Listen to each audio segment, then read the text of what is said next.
CFM Radio. It is Wednesday by news. If you can believe it, it is Wednesday once again.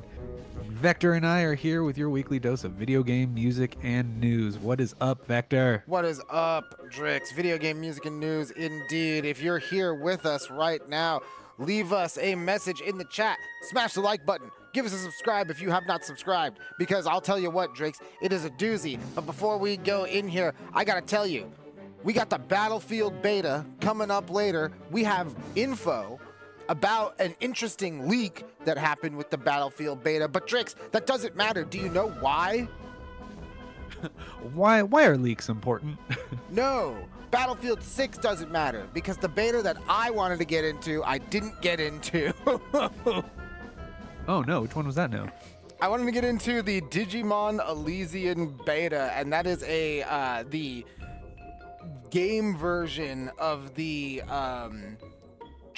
current trading card game for Digimon, and it's very fun. And I was like, dang, no, ain't nobody gonna like Digimon, right? It's like not like a thing that you hear about. You hear about One Piece and Pokemon and Magic. No, dude, like they came out on their social media and they're like, yeah, we got so many applicants for this closed beta test. We had to draw it from lottery. Wow, yeah, as the biggest Digimon fan I know that one cuts deep. Yeah. I was like, bro, come on. Like, I didn't realize this fucking game was so popular. Like, people wanted to play this game. I'm just trying to get my Mons on, you know? Hey, but you know what? That just makes me optimistic. If they had that many people, maybe they'll crack open an open beta sooner rather than later. Yeah, and leaves open some availability for the Battlefield 6 beta this weekend. And that's going to be pretty cool. I know I'm going to be playing it, but I know that you're going to be playing it. We're going to be playing it. Oh, yeah. We're going to get into that for the journalisms. For the journalism. But you know what, Drix? I'm actually looking forward to it because Battlefield 6, I don't know if you've seen any of the gameplay for it. It looks pretty awesome. Yeah, and I love how the devs are focusing on a more gritty, realistic aesthetic and have claimed that Nicki Minaj is not welcome. Yeah, very relieving to have a military simulation, and it's I gotta kind of like stop myself. Military simulation, ha ha ha. Or a game that like tries to take its military aesthetic seriously. You know what I mean? Yeah, no, I was definitely a big fan of Battlefield 1. Haven't played a lot of Battlefield since then, but boy, was that gritty and tough and realistic, but also very fun and, have fun iron sight sniping people from a distance. Absolutely, because Battlefield, it's one of those, they really emphasize the destructible environment, you know? So that's that was a early selling point for the series. Yeah, so that's one of those things that I think about a lot, and I'm like, the destructible environment's probably going to be very fun in this game. Mm-hmm. Takes me back to Battlefield 2. Exactly. So Battlefield 6 beta, we're going to talk about that next week. But Drix, I think we should just get right into the news. What do you say? Oh, yeah, definitely. Other than all the Wildgate I've been playing over the last week since it came out, it's going to be a news-heavy show tonight. It will absolutely be time for some gaming news. Because, Drix, I don't know. So, we didn't talk about it last week, but if you're connected to the gaming sphere, the gaming news ecosystem, if you will, you may have seen some talk and some headlines about gaming platforms such as Steam and itch.io having trouble with payment processors who have problems with certain games and or sexually explicit content in said games. Now, Mastercard had issued a statement saying that they do not police the content, but in a report from gamesindustry.biz, Valve says that's not the case. Oh yeah, we're hearing two different things from two different sources, two parties in this debacle here. And the story has evolved since last week, so let's get on into it. Yeah, it's pretty interesting too. So here's the headline. The headline is quote, Valve refutes Mastercard's denial it has not pressured game platforms over NSFW content. That's the headline. And here it is. Here's Mastercard's statement. Quote, Mastercard has not evaluated any game or required restrictions of any activity on game creator sites and platforms, contrary to media reports and allegations. Our payment network follows standards based on the rule of law. Put simply, we allow all lawful purchases on our network. At the same time, we require merchants to have appropriate controls to ensure Mastercard users cannot be used for unlawful purchases, including illegal adult content.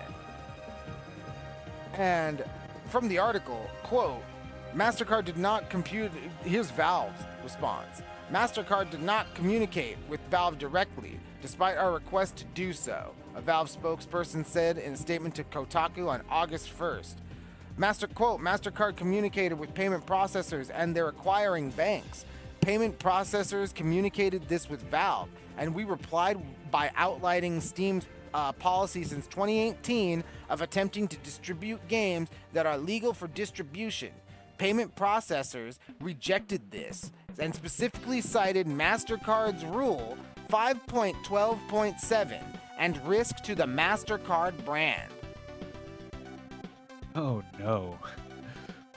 What about our NSFW games? Ugh. I get it, right? But the problem is, this isn't even like a governmental body. No, just money folks. Yeah, this is just the money people.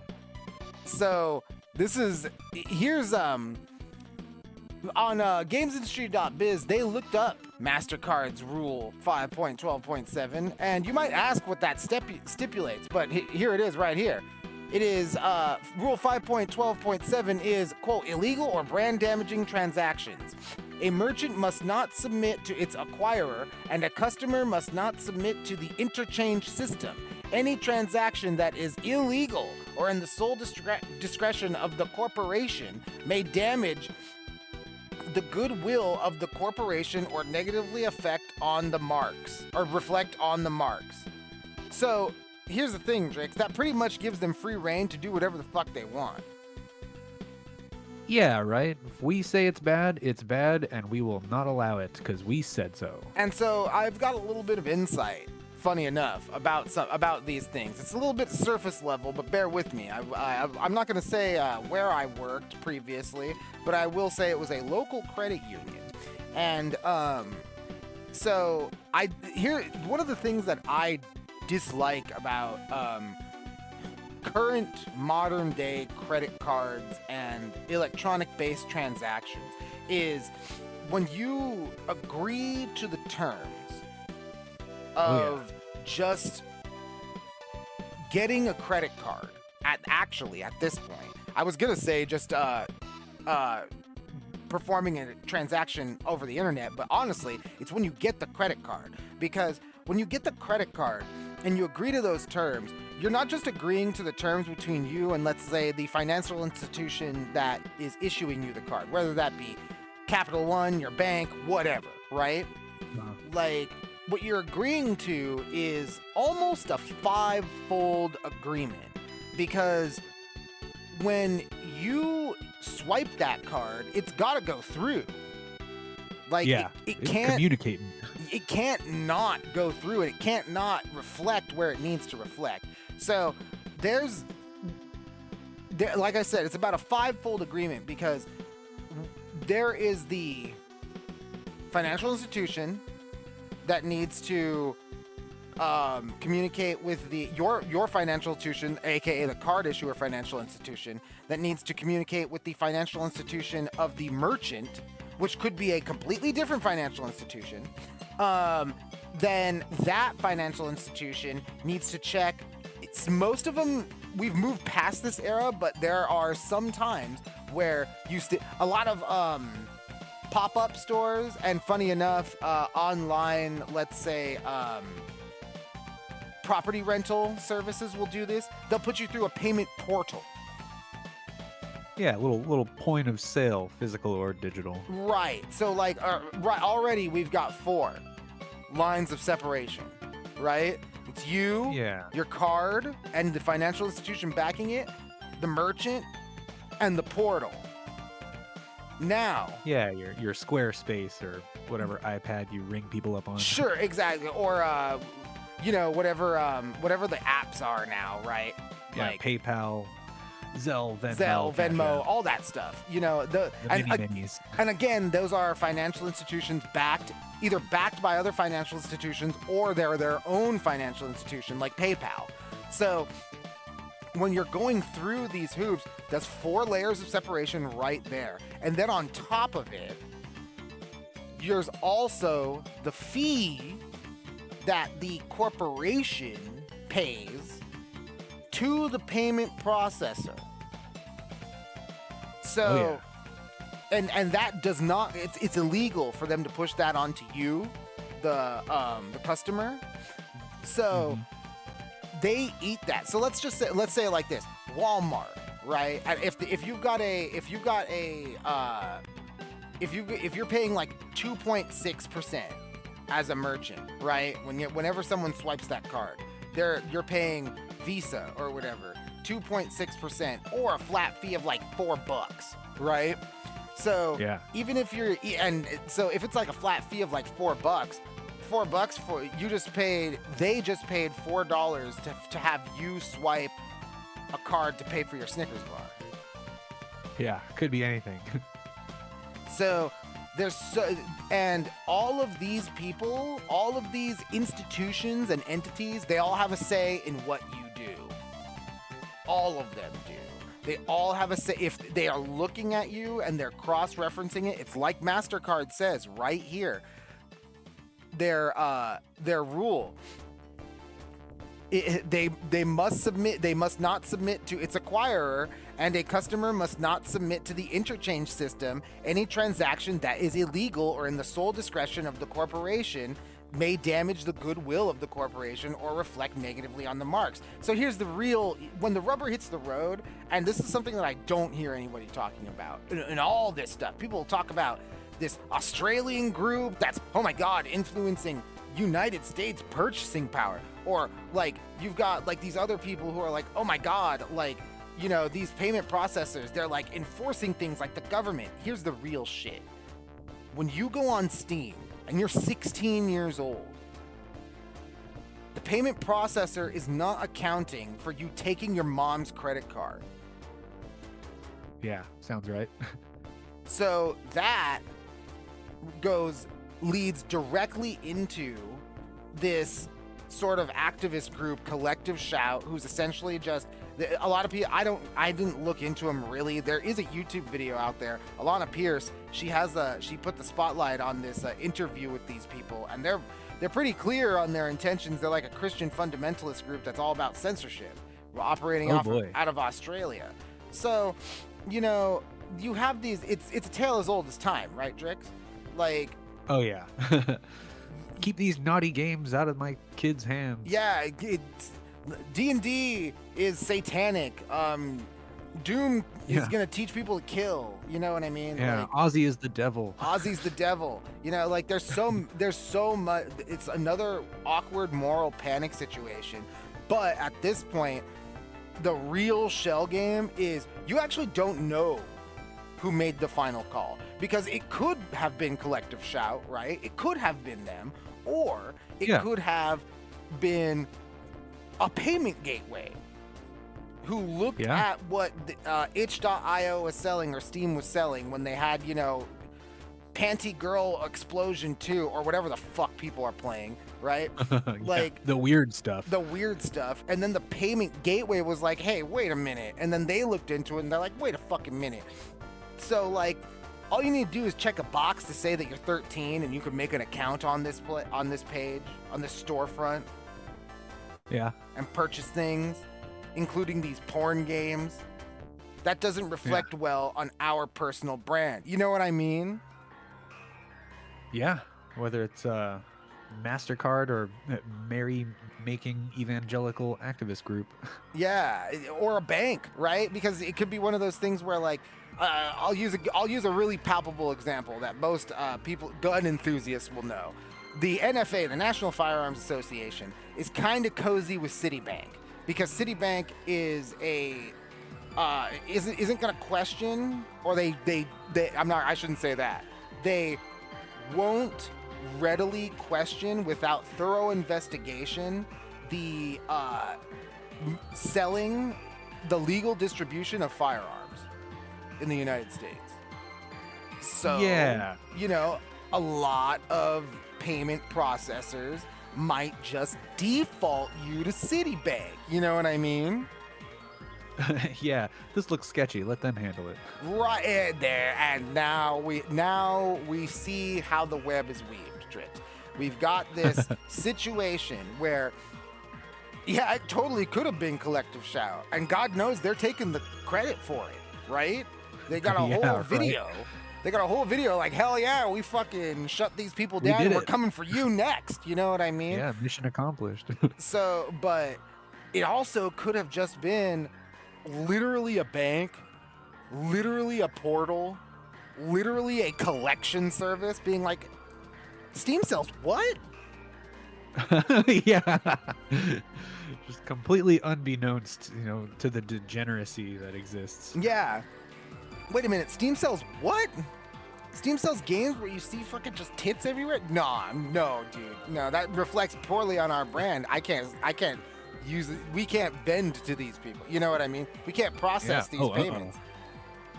My hands go nowhere near those tatas. Yeah, exactly. So when I want to come out and say, listen, this is a hot button issue. A lot of people are chalking it up to censorship, right? That's the buzzword around this. Censorship. Payment processors censoring you. And that's kind of a misnomer. There are layers to this thinking, and there are layers to this action that has been taken, because if there ever is a situation where a child just has free action or free access to pornography, then it is at the expense and responsibility of the merchant. Yeah, boy, just thinking about signing up for a credit or debit card, using it to buy something, you got 5-6 people whose hands are in it already. Yeah, and so when you're a storefront, and here's another thing. Oh, why did Steam back down? Why didn't they stand up? Well, whenever you use that little Mastercard, which is kind of one of the only ways to buy things on Steam. Oh yeah, they don't have stores. Yeah, when you use that little Mastercard, you kind of forfeit. Oh God, probably like $10 of your $60 purchase to the payment processor. Yeah, that's why they say cash is king. Keep your privacy. So there's again lots of layers to this. There's a lot of people are thinking about it in a very linear fashion, but you really have to understand that even the federal government thinks Visa and other financial institutions like them have a effective monopoly on this business, because the opinion of the federal government is that they decide the value of their service based upon their own conclusions as a corporation. Yeah, exactly. We know how important we are to your digital purchases. Right. So there's a lot, like I said, there's a lot that goes into this. There's a lot of layers to it. And I am fully on board with the idea of trying to find the responsible party. I just would like to caution that attempting to find such a party is a big game of whack-a-mole. Oh yeah, it could be anybody. And further, they could point the finger at anybody. Yeah, I mean that's, it's we're seeing Steam it right and now. Mastercard are doing it yeah, right now. We're seeing it right now. So, But if you're here, then that means, who's flying the plane? If you didn't do it and I didn't do it. So that's a little bit of context for this whole idea. It's not quite censorship. It's definitely, it definitely can be thought of as something like that. But until we really get to the bottom of it, it's really not going to. No one's gonna know what's going on until someone actually takes responsibility.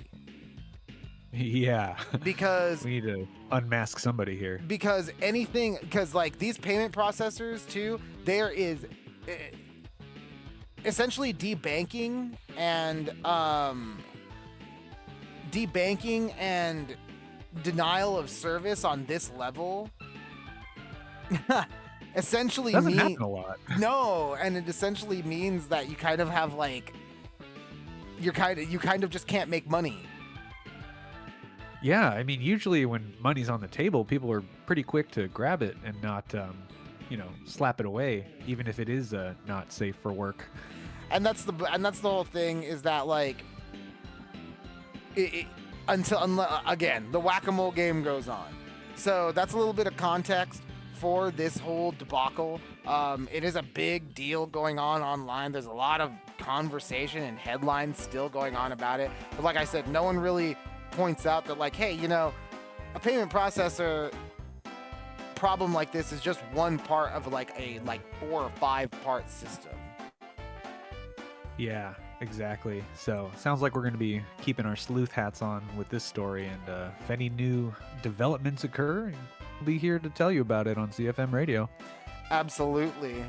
And we have new game releases, but right before that, we are going to quickly talk. We were talking about it earlier. We're going to quickly talk about the Battlefield 6 multiplayer beta. You're seeing seeing the trailer right now on the screen. It's looking pretty good. It's going to be, if you could preload it right now. But, Drix, as with all of these things, these big events aren't without some controversy. Oh yeah, get people talking. That's no such thing as bad publicity, right? And looks like a bit of a leak has happened. Yeah, something snuck out the door before it was supposed to leave. And from Twisted Voxel, the headline is, quote, Battlefield 6 Battle Royale map leaks online. First glimpse at vibrant LA setting. Haha, yeah. Bring on the Los Angeles. Right, LA love. From the article, quote, a newly surfaced video leak has given players their first top-down look at a Battle Royale map set in Los Angeles for Battlefield 6, offering a glimpse of what appears to be a more vibrant and stylized environment compared to the main multiplayer maps. The footage reportedly originates from a Telegram channel associated with the insider group 1BF and provides a sweeping aerial perspective of the upcoming map. And unfortunately, CFM Radio could not acquire the video because it has been taken down. Haha, didn't get to it in time, but that would have been cool. We would have leaked it further out of our digital sprinkler system. Absolutely. But you know what, Drix, you're seeing the game right now, and oh my god, I can't wait to play this game. Yeah, boy, that sure is pretty and hyper-realistic, ready to have a shooting good time. And blowing stuff up, man. Blowing stuff up. Yeah, oh, is that a wall there? No problem. No, it's not, actually. It was a wall there. Little C4 knocking at your door. Mm-hmm. Yeah, and of course the vehicle combat that's oh my god, Battlefield is known for. Iconic vehicle combat. Gonna be driving, flying, shooting, blasting, having a good time with our soldier veteran friends. Absolutely, and again, Battlefield 6, you can preload the beta right now. It is on Xbox Series X, PS5, and PC via Steam right now. Go do it. Yeah, that's my plans for the night. All right, Drix, we've got new game releases, but I don't know about you, but I gotta take a break. Oh yeah, no, we've been talking deep into some news, so right now we are listening to some Sega Genesis, a game called Devilish. This is the Stage 2 Clock Tower song. Devilish Stage Shoe Clock Tower. I was watching Devil Man earlier, but we'll be right back. CFM Radio. CFM Radio. Spooky puzzles.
这首曲子说实在的配合不上中国语，你说是吗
？Clusterfuck Media. CFM Radio.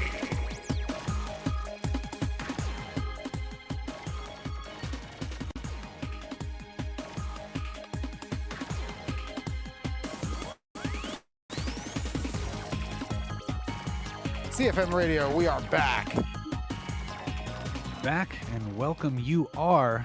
That was from the PlayStation 1, a game called Moon Remix RPG Adventure. The song is called Affection for Beauty Moon Disc version. And I guess the twist on that one was it's a RPG like with no battles, not really a lot of fighting going on. That sounds, was that one of those cozy games? Yeah, except before we even called them that. So I think it might even be available on the Switch. Yeah, Moon, the game. Yeah, wow. Hey, check that out if you can. Yeah, the protagonist reminds me of like Discworld a little bit. It's not quite point and click, but yeah, you're roaming around doing all kinds of stuff on the moon, I imagine. Well, it's funny that you say that, Drix, because the first game we're talking about on our new game release circuit tonight is gonna also take us to space. Big time. If I can find it, Jesus. B-roll me one up.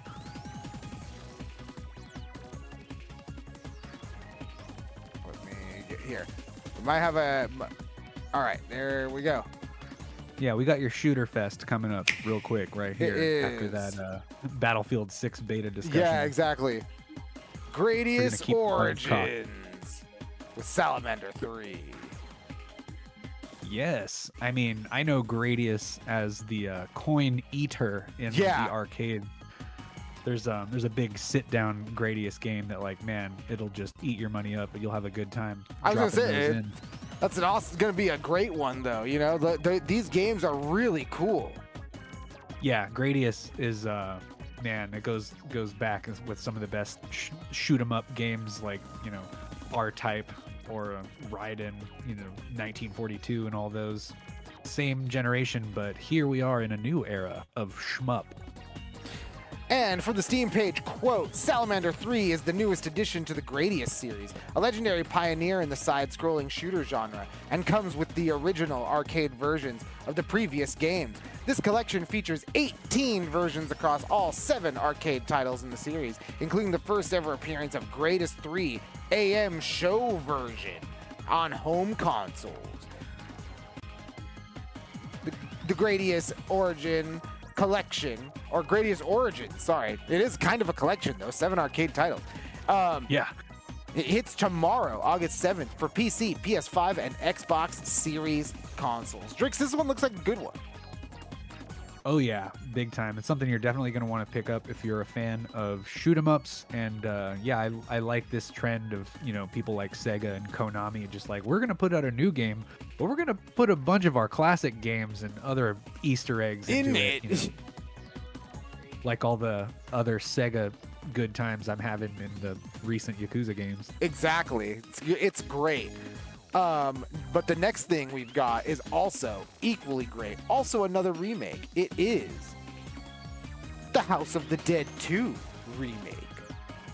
Yes, also of arcade origins. Indeed. Another coin eater, for sure. Yeah, definitely. You're not going to get to the end of those rails without, you know, dropping some coins. Yeah, without like $3. You know, swiping your power card in the battle pod. Yeah, exactly. Now we can have it. Here's the take from the Switch eShop page. Quote: Take on the lone role of a secret agent as James or Gary, and team up in co-op mode to neutralize the dangerous undead monsters standing in your way. New features include remastered music, with classic soundtrack also available in the game, modern graphics, gameplay faithful to the original game, with new accessibility options, co-op mode, multiple endings and branching levels. Also, 3 modes: classic campaign, boss rush mode, and training. Oh yeah, that sounds like a good time that we're already familiar with, but has a healthy new paint job and update.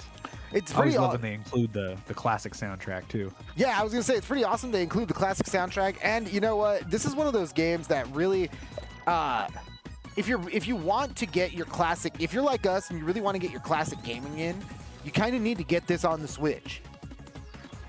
Yeah, a little bit. I mean, it might be pretty handy to already have the sort of like Joy-Con motion controls. They're needing to buy some kind of like extra light gun shooting accessory for your PC. Yeah, or even just resorting to tapping or clicking, point and click, which might not be a bad idea, right? And it might be fun. It might be fun, but that's not how you remember this from the arcade. You know what I mean? Yeah, you also got to think of your if you're pushing in your 30s like we are, then you got to think of your wrist ergonomics every once in a while too. And that is the House of the Dead 2 remake. Honestly, looks great. I might pick this up for the Switch. Looks pretty sweet. It's definitely one of those games. People love to say couch co-op is dead. What the fuck's this?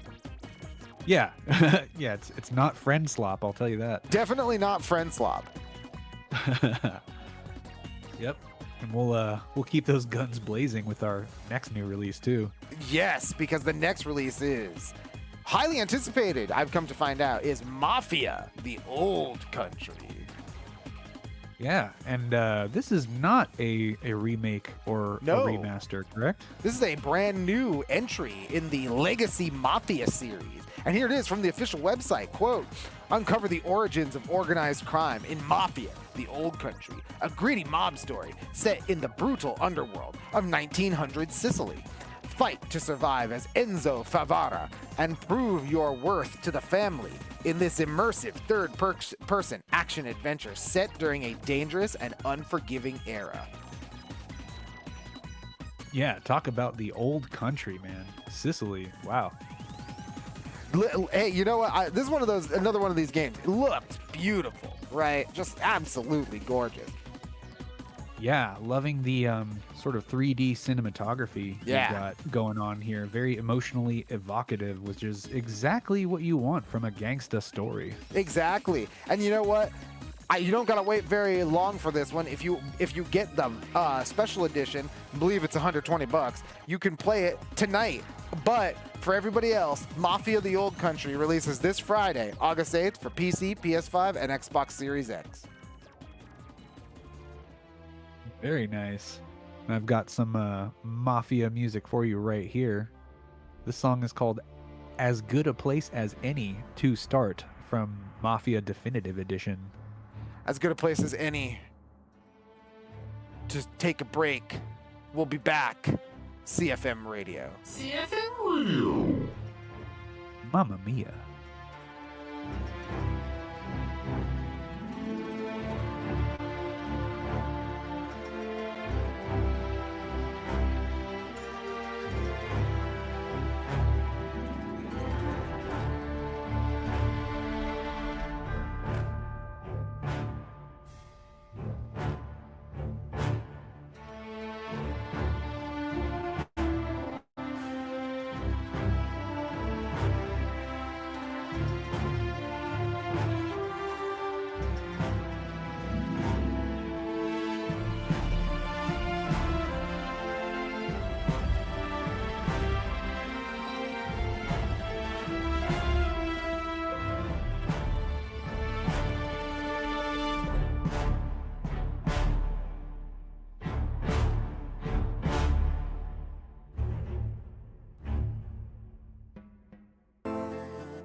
CFM Radio, we are back. Yeah, I don't know if you're familiar with the Squid Sisters, but that was a song by the Squid Sisters from the Splatoon machine itself, the Wii U. From Splatoon, that song was called Maritime Emery. Got a lot of memories on the original Splatoon. Played the shit out of that game. Loved how cutthroat it has been and is. So pretty awesome, pretty fun. Yeah, and keeping up with the little bit of a rareware theme I had going on for the Instagram story post today. This is Battletoads and Double Dragon for the Game Boy, song called Missile Mayhem. And we're going to swap over to the Xbox B-roll because talking rareware, we're going to end the night with a little bit of a follow-up on our Xbox story, our ongoing Microsoft story. Because when we last left them, they had just made a huge commitment to AI and laid off a record number of employees from their gaming division.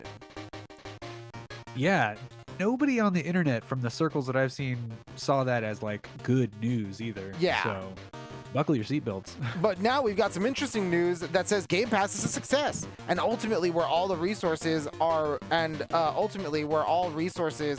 are going to a focus as far as gaming. And but we also have some interesting follow-ups with the AI investment that we mentioned last week. But first, we're going to stick with the gaming side.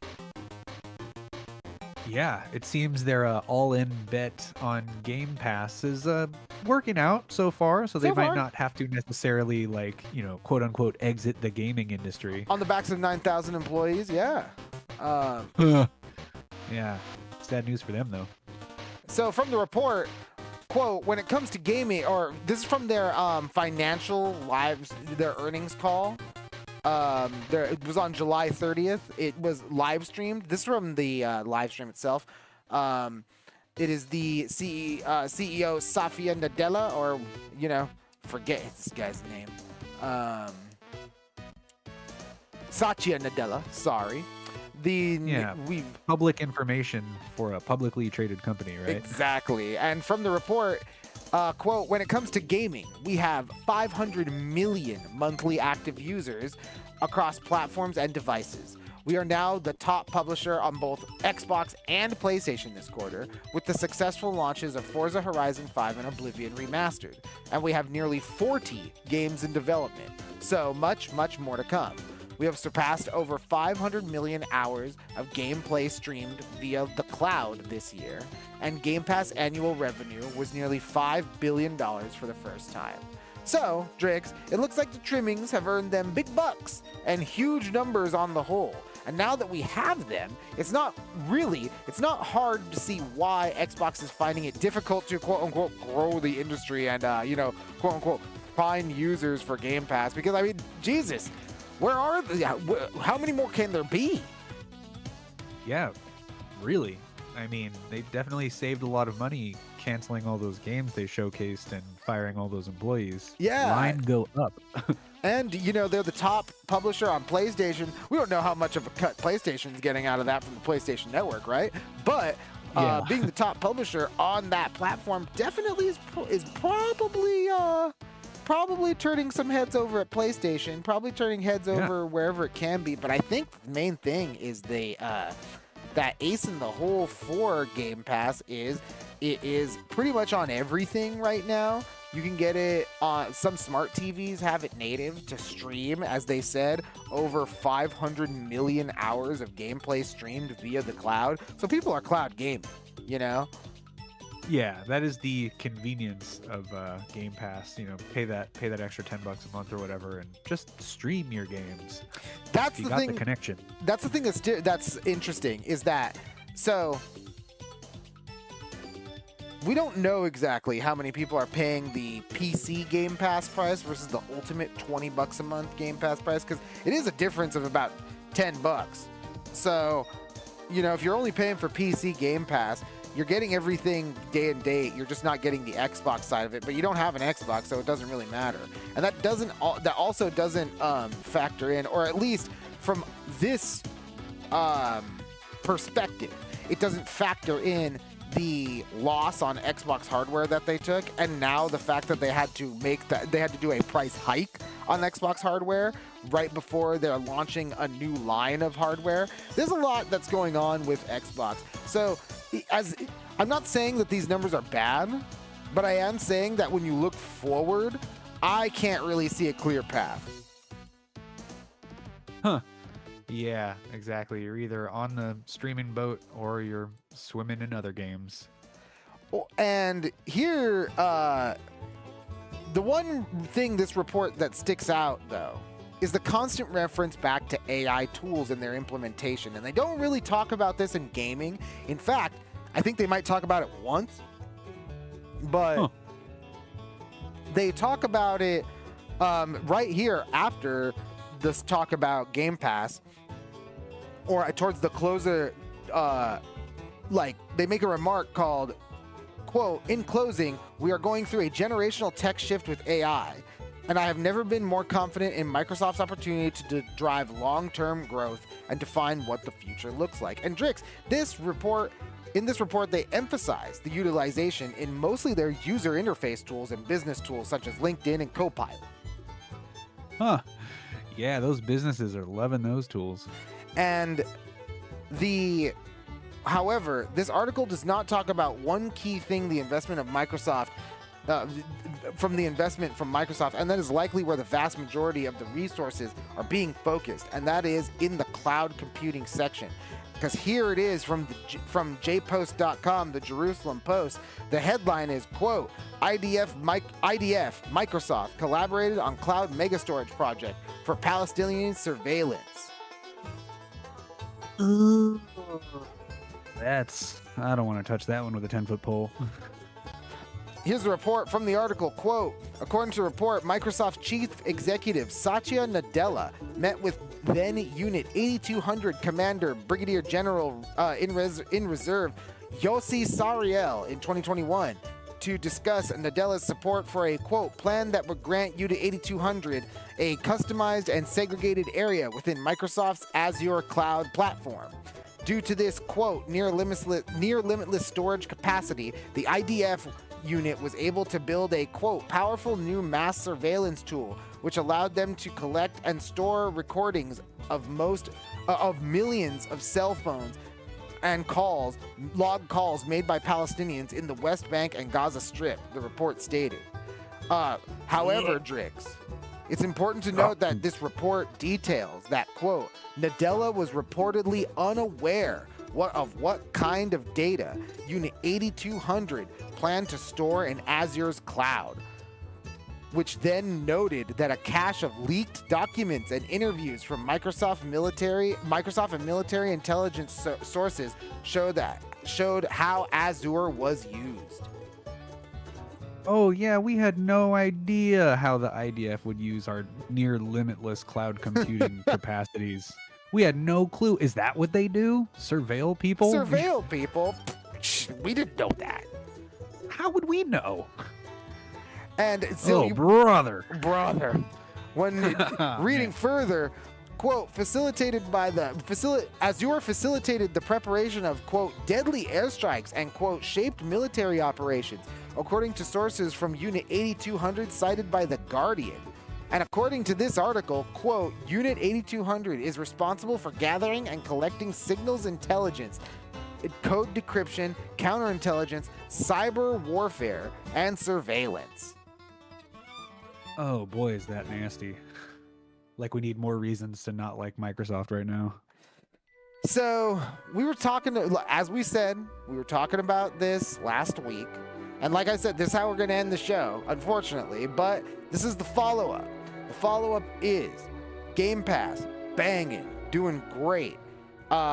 They've hit record numbers, but that wave of unprecedentedly large layoff wave has really recontextualized the income flow of the company. Yeah, where their focus is as far as making video game money. And Now we can see that their focus is clearly on their cloud computing and AI tools, which are admittedly spread everywhere. Yeah, you can do a lot of things with our cloud computing potential. Yeah, we could do a lot of You can stuff. surveil millions of people and hear all their phone calls. Create kill zones and surveillance areas, Yeah, facilitate your own G side, So clearly, as most large Fortune 500 companies tend to do, they have their hands in many cookie jars. Yeah. And here's the real deal, fellas. At the end of the day, this is all computers. At the end of the day, this is raw computing power. This is cutting edge tech. These are Microsoft. We know Microsoft as Xbox in the gaming world, right? Oh man, they canceled Perfect Dark and like fucking screwed all their employees and yada yada yada blah blah blah. Terrible. And it is terrible. And I'm not saying it's not terrible, but there are other geopolitical implications out in the world. And these companies are not limited to where they get paid. They pick and choose their patronage. Like, we had no idea that's what they'd use our cloud computing for. Who would have known? They can say whatever they want, and that is the luxury given to them, especially when they have such plausible deniability. And unfortunately, it clearly links back into the video games. Yeah, I mean, any piece of technology can be used for good or for evil and is often simultaneously both. Yeah. Look at crypto, for instance, right? So, oh yeah. So that's I think that might, unless there's other shocking developments, that may very well, there may very well be the end of this Xbox story for a while. And you know what, Drix? I kind of hope so. Yeah, please stop. There's a lot of great games coming out over the next few months. This month is packed. Last month was pretty good. I believe last month, I don't think it's an exaggeration, Jix, to say that last month was the beginning of the big gaming season of the year. Oh yeah. I mean, summer's in full swing and winter and holiday purchases are right around the corner. So you got good games, get them out and get playing them. Yep. And that's definitely going to be easier than ever when you have things like Xbox Game Pass streaming to everything, right? Yeah. I won't be paying for that anytime soon. Yeah, right. Because I've got my nice little PS5, and hey, guess what? There's plenty of ways to get your games for cheap. Yeah.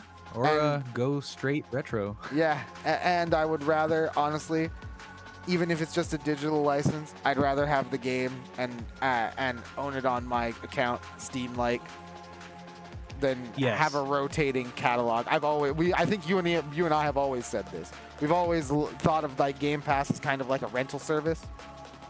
Yeah, just the new Blockbuster. Yeah, like Hollywood Video. Because you're like again. You know, you're either paying for Game Pass to play like 2 or 3 games, or you're playing every game for like 4 hours. Yeah, and then just swapping it out. You know? Dip your toes into Pal World or something. Yeah, dip your toes into Pal World, play the new Doom, play the new Stalker, and then, you wait till the next game comes out. The next Call of Duty game, right? Yeah, hop on the hype train for the next release cycle until you can consume. But I do believe that will be it for us here at CFM Radio. Drix. Hey, thanks for tuning in if you're out there. Thanks for stopping by, watching us live, or checking out the lives later. Why don't you give us a shout on the internet? I'm always taking requests. Drop your favorite video game music in the comments. That way we can play the best video game music that we can play here on YouTube on the internet. Drop us a comment, give us a like. Remember to subscribe if you have not already hit those buttons. The bell as well. Very, very good times. And we hope everybody has a great night. Yeah, tell your friends, how cool this video game music and news format is, because we're the only ones doing it. Yeah, video game music and news. And as the only ones doing it, I think it's time to say